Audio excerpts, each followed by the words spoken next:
Good morning, Dolphins fans. Welcome to another episode here of On the FinSide with Kat and Paul. Follow us on Facebook, Twitter, all of our social media outlets, as well as finfanatic.com and the FanSided Network. I'm Brian Cat NFL.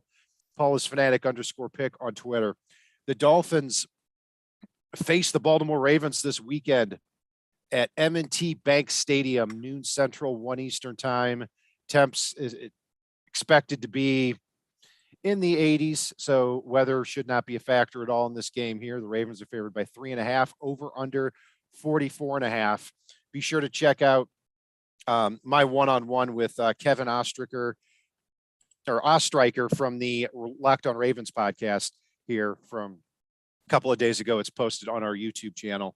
But Paul, big game. Obviously, the Dolphins start off 2-0 here with a win over the Ravens. They're one of the big talks in the NFL. I mean, they've gone from 18 or 19 in power rankings before game one to the top 10. And a big part of that too, recent developments throughout the week here, it is quite possible that the Ravens are going to be without their top 4 cornerbacks. And even if they're not, Marlon Humphrey, Marcus Peters, Brandon Stevens, all in and out of practice all week with lower body injuries. Even if they play, they're going to have to guard Tyreek Hill and Jalen Waddle either with lower body injuries. So they're going to be a step behind possibly. Yeah, I mean, they're already going to struggle a little to keep up anyway. And the other one you mentioned, I know we talked about off the air, Kyle Fuller's out for the year. I mean, the Ravens look ridiculously thin at corner as it is. And you don't want to have a lower body injury and have to try to cover 2 of the fastest receivers in the NFL. That's not a good look.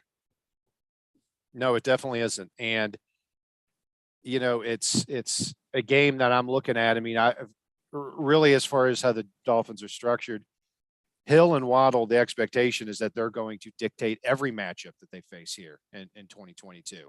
But when you go out there, and there's quite a possibility that you see a lot of Jalen Armour Davis and Pepe Williams, 2 fourth-round picks, rookies that haven't seen the field a lot. And if they're facing that task, there's no excuse for the Dolphins with the amount of resources they've put into this passing game to come up short, even on the road here against Baltimore, where they have been outscored 78-6 in their last 2 games in Baltimore. Yeah, and on top of that, I mean, you look at the depth chart. If Marcus Peters or Marlon Humphrey or really any of them come up lame or end up on the injury report, Baltimore is going to have to potentially elevate possibly even 2 corners from their practice squad. I mean, they're tremendously thin. And on top of that, we're talking about injuries here. Ronnie Stanley's probably not going to play. Juwan James is done for the year. Patrick McCarry is going to start at left tackle as far as everything looks right now. And they're tremendously thin along the offensive line as well. Believe it or not, if something happens with McCarry or possibly Morgan Moses, we may see good old Daniel Folele come in the game, and he is abysmal. He's just a big dude that's not fast enough to block somebody like a Jalen Phillips coming off the edge. Emmanuel Agba.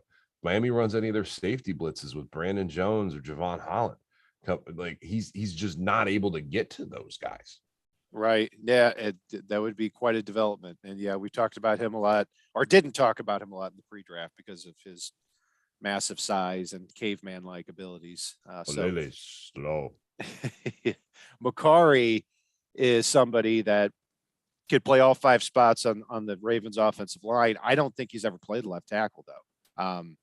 For at least he started in one for the Ravens. I could be wrong on that, but he'll go up against Jalen Phillips. Jalen Phillips, he had that fumble recovery late in the game, great hustle on that play. But other than that, I was a little disappointed with his first game.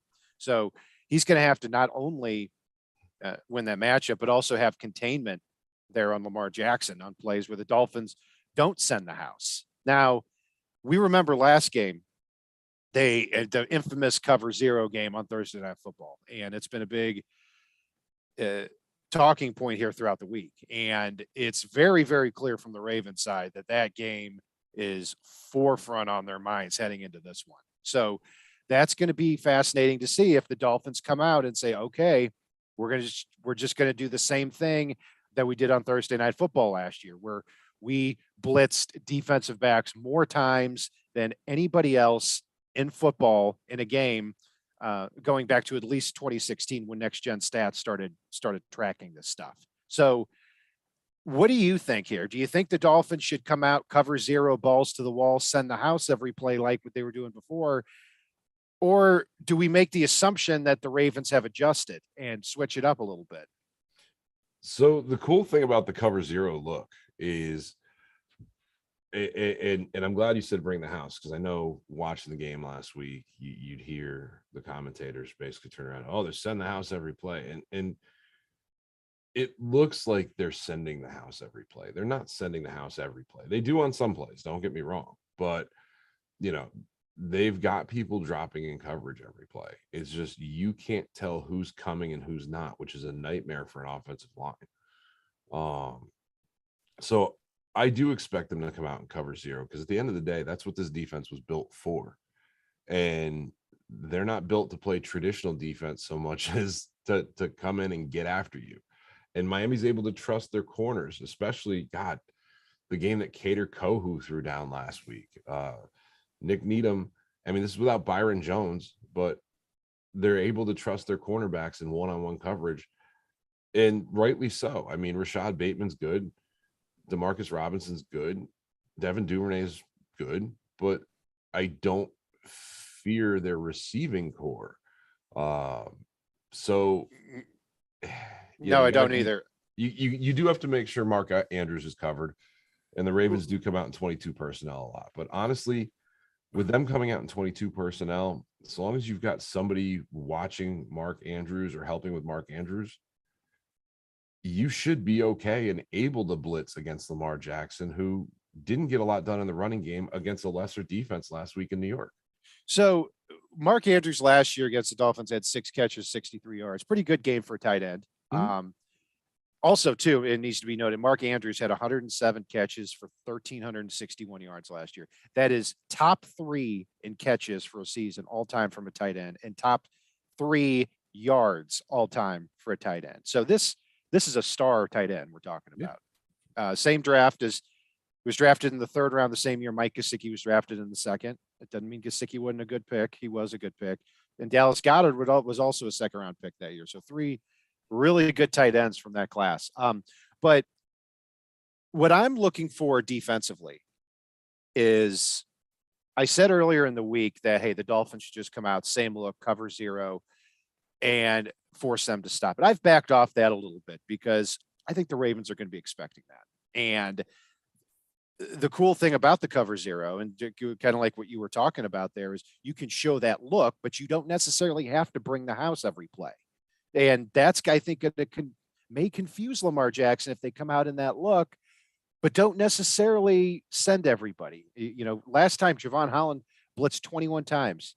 Brandon Jones blitzed 17 times. No other defensive back in the last 6 years since Next Gen Stats started keeping track of defensive back blitzes have you seen more than 16 blitzes from a defensive back. The Dolphins had 2 in the same game. I mean, that's crazy. And so it was something the Ravens didn't see a lot. And that's going to be really the story of the game here is, are the Dolphins going to bring that again? And is Lamar Jackson going to be able to combat that? If so, I don't know if he will. And one thing you can do too is, given the injuries at corner, Miami, if they can get a lead early and get guys like Tyreek Hill, Jalen Waddle, really involved early in the game, you can turn Lamar Jackson pretty one-dimensional here and take him off of his game, where you can get away with those blitzes. Given the injuries at left tackle, you can come off his blind side with Brandon Jones a lot and start pushing him over into the teeth of Melvin Ingram and Emmanuel Ogbah. They should come out and cover zero. They should blitz and force Lamar Jackson to make some decisions, because Lamar Jackson didn't get a lot done with his feet last week. And while the Ravens beat the pretty lousy Jets, 24-9, Lamar only threw for 213 yards. They only had 274 yards of total offense against a pretty bad team. Tua had more passing yards than the Ravens had offensive yards last week, I believe, or it was damn close. Yeah, I think part of it too is that the Ravens, I think, thought they were pretty handily ahead throughout most of the game, and I think that factors into it a little bit. But it wasn't a. But the Ravens don't pull up. The Ravens aren't a pull up team.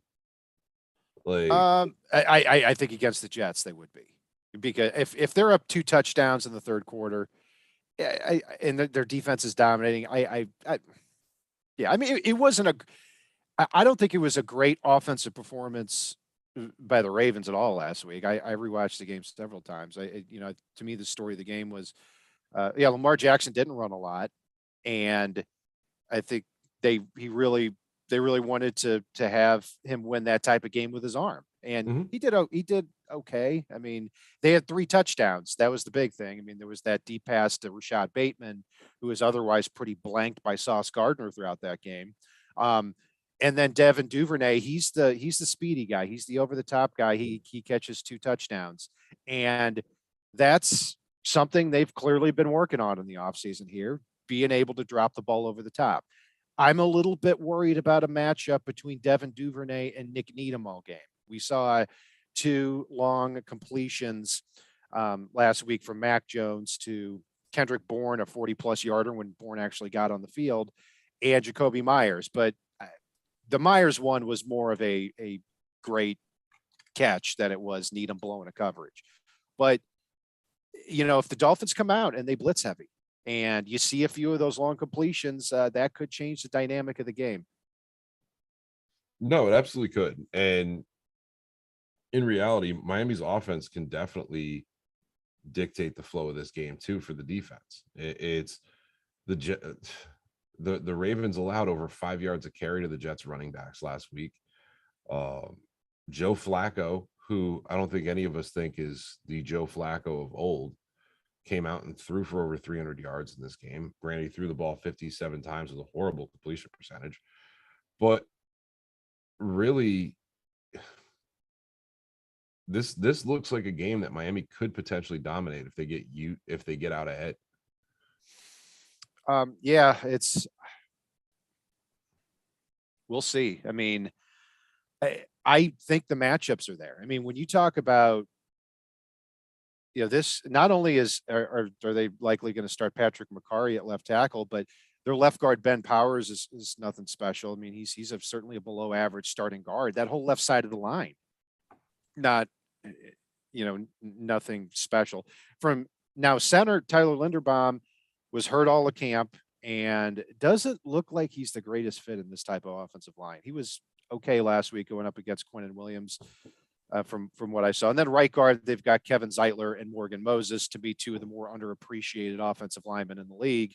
But no, this defensive line, the Dolphins should have a top 5 defensive line this year. We've started to see signs of that. But I think a big part of that too is Jalen Phillips. And if he's going up against Patrick McCarry, this is a game he's got to be pushing the edge and he's got to win that matchup out there.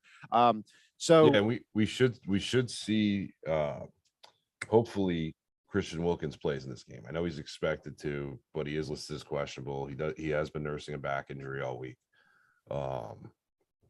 Because I do think that's going to be pretty critical over on that side as well. Because Christian Wilkins can occupy several blockers on that left side of their offensive line. Yeah. And the Dolphins did have some injuries here this week. Christian Wilkins expected to play. He was limited in practice this week. Ethan Carter's going to be out. I'm sure Paul's really, really torn up about that. Eric Rowe will be back defensively. So yeah, the Dolphins are looking a lot better on the injury report than the Ravens are, and a lot better than I thought they were this week. Final thing on the Ravens offense here, they are going to get J.K. Dobbins back, it looks like, and he hasn't carried the ball since 2020. When he did carry the ball, he averaged 6 yards a carry. So they have been pulling people off the street, it seems, for the last year at the running back position. Last week against the Jets, our old friend Kenyon Drake got the majority of the carries, 11 carries for 31 yards. They've also got Mike Davis, but they haven't these guys were unemployed before they were pulled off the street and put in the Ravens starting lineup. If Dobbins is healthy and he can shake off the rust quickly, they have a legitimate rushing attack. And that's something that also needs to be factored in here. The Ravens started Devontae Freeman last year against the Dolphins, who really wasn't much of a threat either. So on the offensive side of the ball, Paul, we've been through about 20 minutes here and haven't talked about Tua or the Dolphins offense. So the most divisive topic in football. And it shouldn't be. I mean, it really shouldn't. It's the conversation always is Tua great or is he terrible? And I'm not going to take part in that. All right. He's clearly in the middle somewhere. Like I'd argue smack dab in the middle. So, but looking at the game, quick, let me hop in there too, because before we dive into all the aspects of the Dolphins offense, the worst thing here is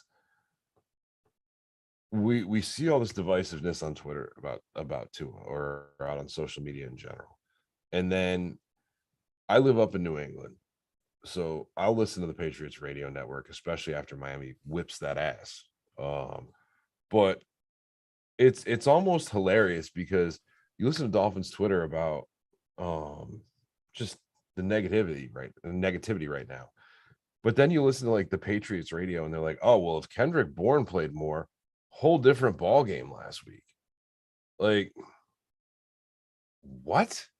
Wow. You guys are like, yeah, go Mac Jones, go Patriots offense.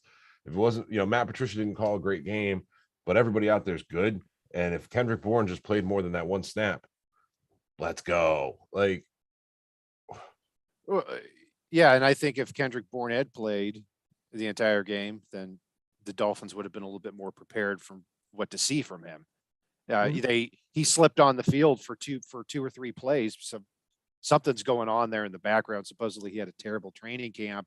He's in Belichick's doghouse. There was some disciplinary stuff with that. Yeah, I mean Kendrick Bourne we're talking about. Well, but I'm just saying, like, and that was something with, I think, based on what EEI says, Mac Jones had told Matt Patricia who he liked to throw to, and there was some responses from Kendrick Bourne, and Matt Patricia, as the defensive-minded offensive coordinator, said, all right, we'll sit Kendrick Bourne then. Like, all right. Just all kinds of goofy dysfunction. And the Pats fans are still like, yeah, we got this. We shouldn't have lost that game. Like, Mac Jones did great. Like, just Mac Jones is perfectly average. And I think if that's the argument against Tua, then that's going to be the argument against Mac Jones too. Now, so he's the Wish Mary Poppins of quarterbacks. Yeah. I don't know what that means. That's a reference I'm not familiar with, but Mary Poppins and Wish. Come on. Nope. Never. I heard of Mary Poppins. Never looked into her any further than that. But Paul, I watch football a great a lot. Lady. She was a great lady. She sounds like the Mac Jones of entertainment. But so I rewatched the game. I mean, initially I got pretty roasted on Twitter because I said Tua had a C- game, and when we did our show, I said it was C+ B- type of game. And I'm sticking with that. I mean, especially after rewatching the all 22, I mean, first play of the game, you had Tyreek Hill wide open, ball got tipped. Yes, it did get tipped. That happens, but still it was there. And then on that 3rd and 1, Tyreek Hill is coming wide open downfield and he throws it to Alex Ingold instead and he misses the throw. There were 5 or 6 really bad decisions from Tua in that game. But the stat sheet was good. 23 for 33, 270 yards and a touchdown. No turnovers. There very easily could have been several. So this is a game here where, again, if you've got hobbled cornerbacks out there for the Ravens and you see Tua making some misreads and some missed opportunities and it comes back to bite him later in the game, yeah, there's going to be an uproar on Dolphins Twitter, and there should be. So I'm rooting for the guy.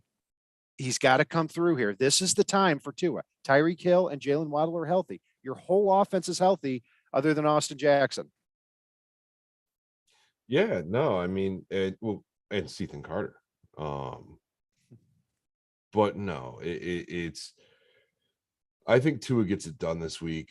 especially against the depleted Ravens secondary. Unfortunately, I think that doesn't quiet the noise because the Ravens secondary is depleted. So again, this is a chance for Miami to make a statement game, even if people aren't going to potentially buy in after the fact. Dolphins don't need you to buy in to win games. Like, it helps, but they're going to go out and get it done this week, regardless of the noise. And it's going to take some winning for a little bit to quiet that noise down. Yeah, I mean, offensively, I wonder too, is you look at Mike Gesicki, 1 catch for 1 yard last week. I'm telling you, there's going to be one of these games. I don't think it'll be this game that everybody's focused on Waddle and Hill, and Gesicki is such an afterthought, and they're going to draw up so many targets for Mike Gesicki, and everyone's going to be like, "What's going on here?" I don't think it's going to be this week, but it's going to be one of these weeks. Well, and talking about the tight end real quick, Hunter Long is now nursing an injury as well. So we potentially may see the debut of a healthy Tanner Connor in this game. Yeah, we'll see if he's active. I don't think he'll be active. I could be wrong. I see if Seathan and Hunter Long are both inactive and the Dolphins usage of tight ends and personnel, and if Cedric Wilson ends up not playing, I could see the potential for them to have Tanner Connor active. Well, they've been playing. They played a lot of 21 personnel, so just one tight end last week, and I expect them to do the same this week. That's kind of Mike McDaniel's thing, and that's been Kyle Shanahan and Sean McVay's thing too. That 21 personnel. So we'll see. I mean, I hope he's active. I hope they slip him on the field. Let's see what the kid has in a couple of plays. I'd be interested in that. My guess is Connor and Ezukama are going to be healthy scratches. Something to keep an eye on. Possibly. And on top of that, though, too, don't discount the fact that Durham Smythe, the past couple of years, has had some really damn good days against the Jets. I like him more and more each time he plays. I mean, in this type of offense, the runs that the Dolphins didn't have many good runs last week, and that's something that needs to pick up this week for sure against the Ravens. But the couple of runs they did have, usually following a Durham Smythe block. So, and he's also somebody too that he had 40 catches last year. I don't know if he dropped a pass last year. He may have dropped one, but not many drops from Durham Smythe either. And the Dolphins get him back, 2 years, $8 million. So really good stuff there. But the big thing, Paul, is the injury the Dolphins do have, assuming Teron Armstead's toe injury isn't worse than we think. At right tackle, Austin Jackson goes on short-term IR. Greg Little is going to be the starting right tackle. And I don't wish injury on anybody, but I think the Dolphins just upgraded the right tackle position. You would think correctly, but unfortunately, Greg Little's body is made out of paper mache and, cracked popsicle sticks. So I do expect Miami to elevate potentially new signee Brandon Shell to the active roster for the game this weekend. He's got 61 career starts. He's decent. And unfortunately, as Morgan Moses can attest to if he listened to our show, we prayed for decent at the right tackle. Not even great, just decent. When we talked a lot about potentially trying to sign Morgan Moses. Decent in durability. That's, it's really setting that bar high for what we want to see from the right tackle position. That's all I need. That's all I need. Decent, but he doesn't have the durability. Right. He's had some injury problems for sure. I hope he's had a lot of stays on the field.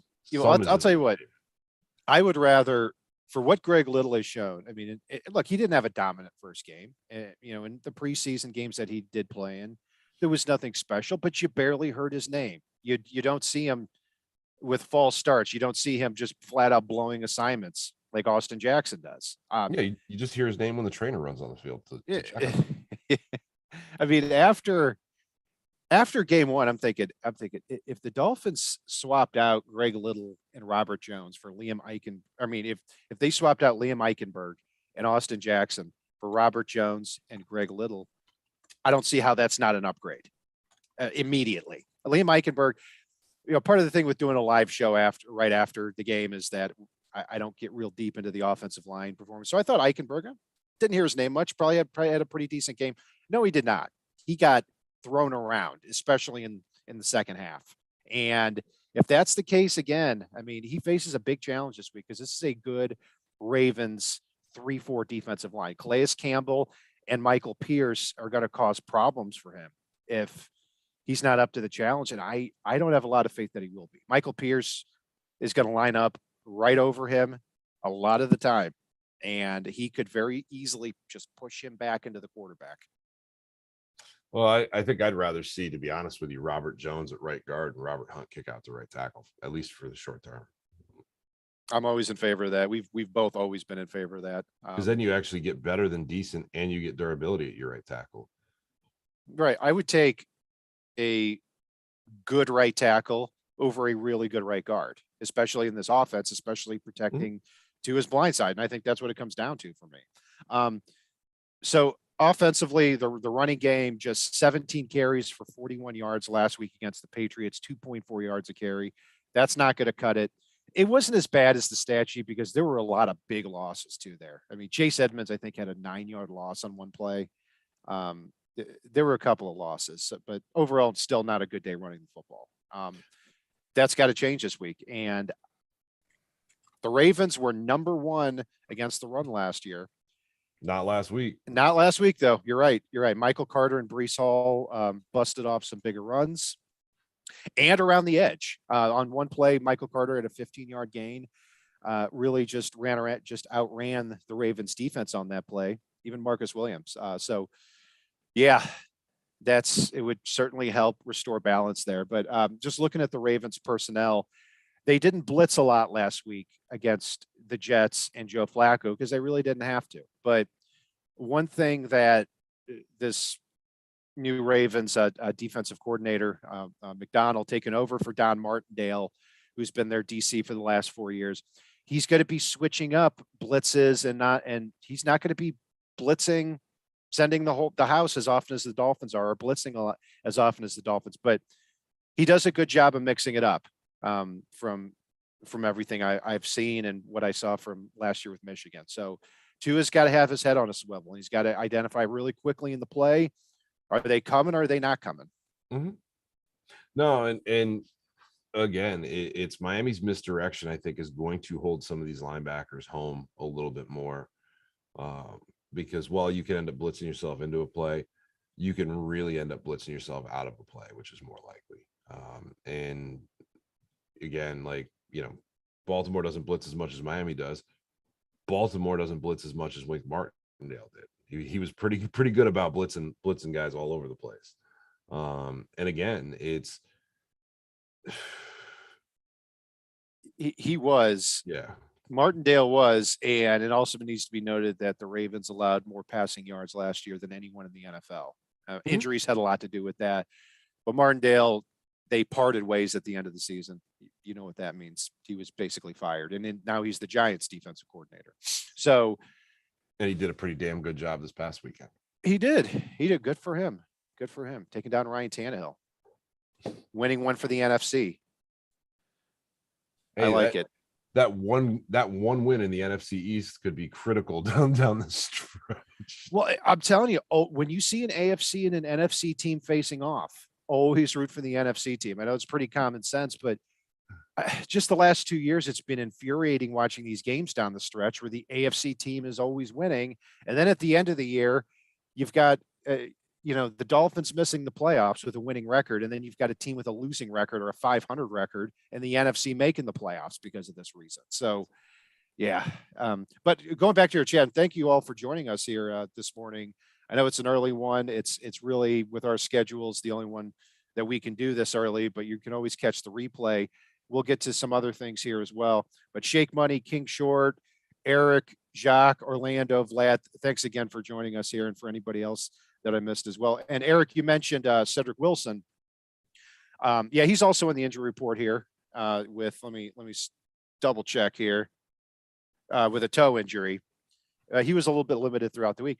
That could be a fascinating matchup because we talked about Marlon Humphrey has a groin injury. Marcus Peters, who hasn't played since 2020, has, I believe, a knee injury.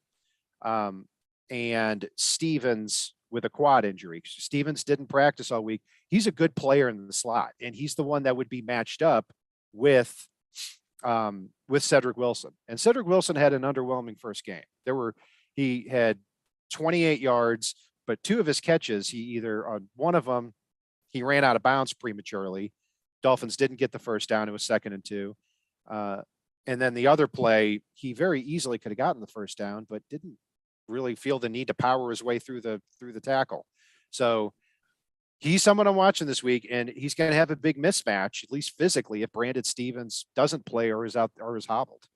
Yeah, and real quick, just to answer Lance in chat, the pass to run ratio was about 3-2 last week. 3 passes there to 2 runs. That's all. Yeah. He's curious, thought we got away from the run. I don't think we did, but we just didn't get it rolling like we wanted to. And I think that's something that, it's the Patriots do have a very good run defense. They really do. So that's not something to get too worried about as we move forward. We know we're going to run the ball with this offense. Yeah, I don't know if we can judge the Ravens run defense either after 1 week, especially, just because of a couple of big runs from the Jets. There's not a big body of work there. I more look toward last year where they were the best in the league, and they haven't changed a whole heck of a lot on their defense. So I expect it to still be tough to run the football against this team. And Justin Madubuike, Calais Campbell, Michael Pierce, really stout at the point of attack, and that's going to challenge this offensive line that might struggle against a defensive front like that. But the other side of that coin is, because they're so stout, if you can establish that outside zone play, that stretch run with this type of offense, you might be able to bust some big ones. Well, and on top of that, given the injuries at corner this week, you may see linebackers helping out a little bit more in pass coverage. You may see the safeties having to stay back a little bit more than they typically would, instead of flying up and run support. I mean, especially if a guy like Cedric Wilson's healthy and is a threat to basically take an end around and throw it down the field on any given play. It's this defense is, for the Ravens, is going to have to try to get it done with their front four.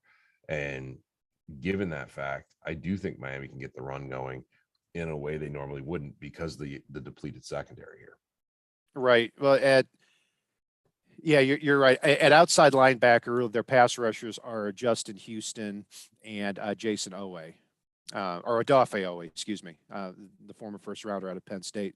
They got some pressure last week against the Jets, but also keep in mind that no Mekhi Becton. Dwayne Brown went on injured reserve recently. They were starting George Fant at left tackle and a rookie Max Mitchell at right tackle, the 4th round pick. So, and a statue at quarterback. Yes, that's the big thing. So last week they had on Joe Flacco 5 sacks and 11 quarterback hits. That's a lot, but I think that has more to do with Joe Flacco than it does anything else. Flacco's the Falele of quarterbacks. Yeah, that's a good comparison. They if you squint your eyes, their names even look the same. So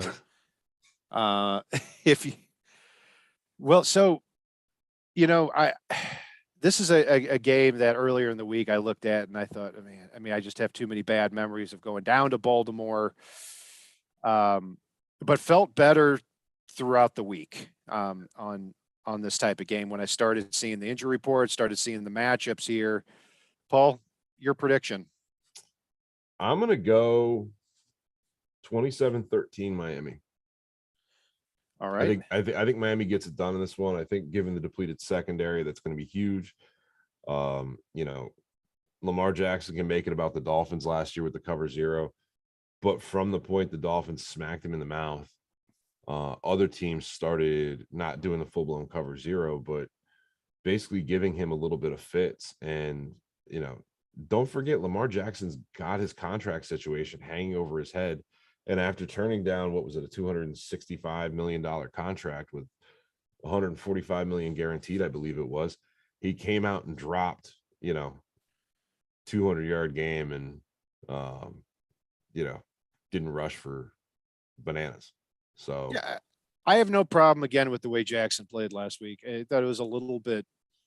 I don't have I a thought problem with it, but he didn't come out and throw down a $250 million quarterback game. No, he didn't, and I don't think he had to either. I mean, if you're taking all these risks and running all over the field, I just didn't think he had to do anything more than what he did. I'm fine with his performance last week. It was a clean game from him, other than one I interception. want to see Miami smack him in the mouth so hard that he goes back and starts asking the GM, "Hey, can you bring that piece of paper back here? I want and a pen. I want to sign it now, please." See, yeah, that would be nice. Personally, I think Lamar Jackson being on a contract year is motivating for him. That I wish he had his money already. I tend to feel that way about any quarterback. I mean, I think it's motivating, but I don't think it's going to do anything for him this week. I mean, Kyler Murray got his money and went back to playing video games. So I don't know. No, but I think I have a lot of respect for Lamar Jackson, and he's got to get a lot of money when he gets it. I'm going to do something that I never do, and I'm going to change my prediction from a couple of days ago. I had the Ravens winning when I talked to Kevin Oestreicher on the Locked On Ravens podcast. I had the Ravens winning 26-23 in a highly competitive game where Lamar Jackson gets revenge on the Dolphins. With the injuries that have come up, I start looking at these matchups and saying, unless Marlon Humphrey and Peters and Stevens, their top three cornerbacks, are on the field and they're still playing at a high level, I see the Dolphins being able to dominate this matchup with their speed offensively. I mean, so because of that, and not only the cornerbacks, but also, as I believe Eric was saying here in the chat, their linebackers aren't great in coverage. You're right, they're not. I mean, Patrick Queen was really bad in coverage last year, was really good in week one, but really bad in coverage. Josh Bynes is kind of like their version of a Landon Roberts. Their safeties are great. Marcus Williams at free safety, Chuck Clark at strong safety, played every snap last week. Kyle Hamilton, the rookie from Notre Dame, played half the snaps last week. So they're going to give that three safety look a lot. So hopefully, I mean, for them, they're hoping that combats, their linebackers. But I see the matchups going Miami's way, and I'm going to change my prediction: 28-21 Dolphins in this game. They cover the over and get to 2-0. And if they get to 2-0, Paul, that's where things get fun. I mean, you talk about if they're 2-0, and now you got Buffalo at home next week, you win that game. And the Dolphins are the story of the year so far in the first 3 weeks. It's that close. So that's why it's exciting and got me a little nervous for tomorrow as well. Yeah, and I'm going to make my own little bold prediction here. I think Alec Ingold sees the end zone for the first time this week with the Dolphins. I think he's going to catch a pass from Tua and punch it in. All right. So Alec Ingold, how many yards? A 1 yard, like a 1 yard play action? I'm thinking about a 15-yard reception on this one. Gotcha. I'm going to say stat prediction. I'm going to say Jalen Phillips gets 2 sacks against Patrick McCarry. That would be nice to see, kind of a bounce back from last week. And Aaron Butler in chat here said the Ravens interior D-line will dominate this game and dictate the narrative for Tua and for the Dolphins and Tua as well. So that is quite possible. And I mean, if that big, strong defensive line is able to push this Dolphins interior line back to Tua and they don't have to blitz as much, that is a major problem. And that's something certainly to watch out for. I think with the mismatches in the passing game, if these defensive backs are either out or hobbled, they've got to dictate the matchups from that point to loosen that up a little bit. So anything else, Paul? I do. The other thing that still sits in my brain for this week is I think at least one series will be potentially ruined by a bad Connor Williams snap. I hope not, because he had a great game last week, other than that snap. Yeah. But that snap, you look at it, I mean, that was the play where Tyreek Hill had a 75-yard touchdown the first play of the game. How does that ball still get tipped if I don't know. Maybe, maybe not. I don't know. Well, here's the thing too. Even if he puts Miami in 2nd and 30, you've got Tyreek Hill and Jalen Waddle going against that secondary. So 2nd and 30 is not unaccomplishable. Yeah, and let's be clear, that secondary for the Ravens is good. It's really good. They're just hurt. I mean, and hey, if at cornerback here, if Marlon Humphrey had a shoulder injury and Marcus Peters had a broken finger, it would be a completely different conversation. But they have lower body injuries even if they play. So they've got it. That may not have made a big difference too if you were covering Devontae Parker, a contested catch guy who doesn't get a lot of separation. You don't need 2 legs to cover Devontae Parker. When you've got Waddle and Hill running all over the field, that's a lot of ground to cover. So Daniel Falele could cover Devontae Parker. All right, nothing with Falele. All right, that's going to do it for our breakdown of the Dolphins-Ravens game here. Hope everyone enjoys it. We'll be here on Sunday night to recap and grade the game just as usual. You can follow Paul and I on Facebook, Twitter, all of our social media outlets, as well as the FanSide Network and FinFanatic.com. And if it's not on the right side and it's not on the left side, it's on the FinSide.